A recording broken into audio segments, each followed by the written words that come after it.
Well, you're joining me here in a polling station in central Moscow. As you can see, ballot boxes and polling booths behind me. This is slightly quieter than it's been earlier in the day, but fairly typical. Seems to be a fairly efficient process, in and out, not the long queues or hours-long waits that we might find on election day in some African countries or in other parts of the world.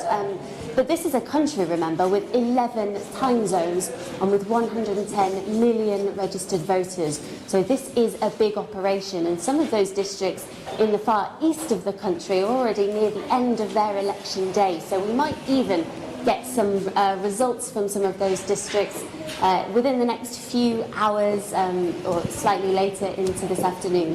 Here in Moscow, we're exactly halfway through the day. There have been 6 hours of voting earlier this morning and another 6 hours still to go, 12 hours of voting in total. We're told from the authorities so far that everything is going smoothly, orderly and to plan. And of course, we might be getting results later. The official result will come tomorrow, but we know pretty much what that result will be. It's almost a foregone conclusion that this election will return President Vladimir Putin to power for his 4th term as president. That's partly because his main challenger, the most vocal critic of Vladimir Putin, a man called Alexei Navalny, has been barred from standing. He was told last year that because of a previous criminal conviction, he wouldn't be allowed to stand as a candidate in this election. He says that that criminal conviction was politically motivated, was effectively cooked up to stop him from standing.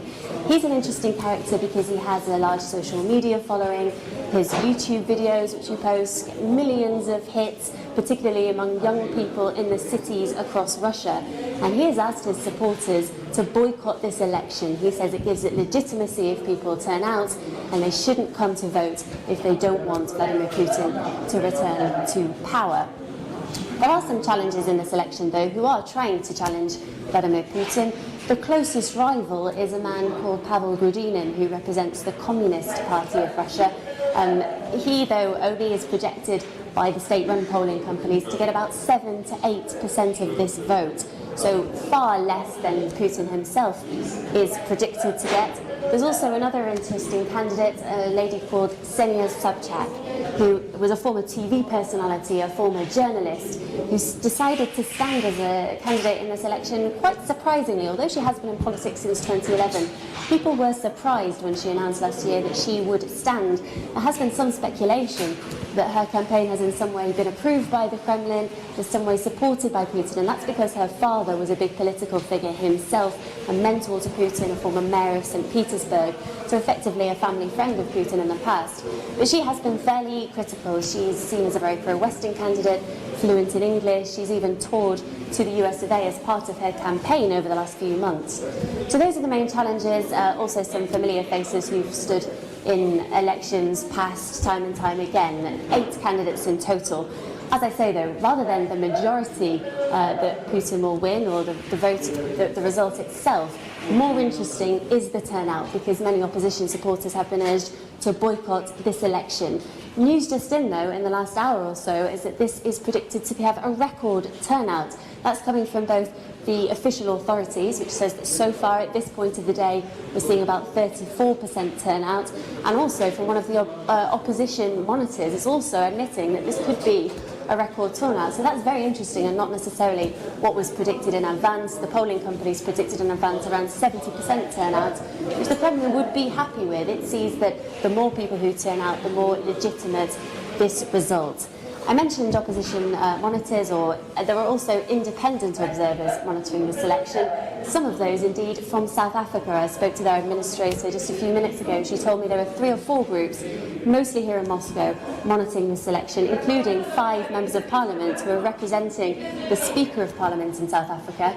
We haven't heard yet from those what their assessment is of this election, of whether this is free and fair or otherwise. We are expecting to hear more from them later tonight, perhaps possibly even to do a media interview with the head of that observer mission later this evening. The question of whether this election is free and fair is one that has been much disputed. Some of the opposition candidates, as I said, very much questioning that. Another independent observer mission, it was a non-governmental organisation which goes by the name of Golos.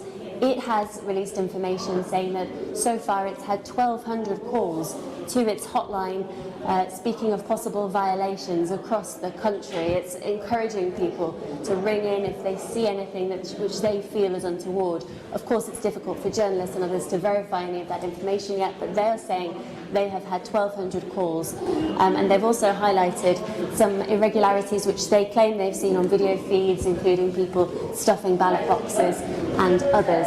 Of course, the Kremlin and the Central Election Committee here would say that this election is absolutely free and fair, although it has to be said that Vladimir Putin himself has something of an advantage over his rivals, not just because of his longevity as the incumbent, but also because of how much the state is embedded in the infrastructure here, including in the media, many state-run channels giving him very favourable coverage over the last few weeks. He hasn't needed to campaign very much. He hasn't taken part in too much campaigning, other than a State of the Union address on March the 1st, in which he gave his pitch to the nation, which was partly about security, partly unveiling new nuclear weapons and talking about defending Russia and giving Russia a place as a superpower in the world, which is something that he's claimed credit for over the last few years. But mostly this election is focused on domestic issues. People who are coming here to vote are telling us they're doing so because of how much money they have in their pocket and how easy it is to live and work in Russia, whether they're voting for the opposition or for the government or not voting at all. It's domestic issues largely which they seem to be concerned about. So as we progress, we'll find out a little bit more later tonight. Here in Moscow, as I say, there's about 6 hours left of voting. The furthest time zone has an hour after that, so it'll be 9 o'clock tonight here in Moscow when the polls close. We'll start to get results through the night from the different districts, and the official result in this Russian election will be announced tomorrow morning.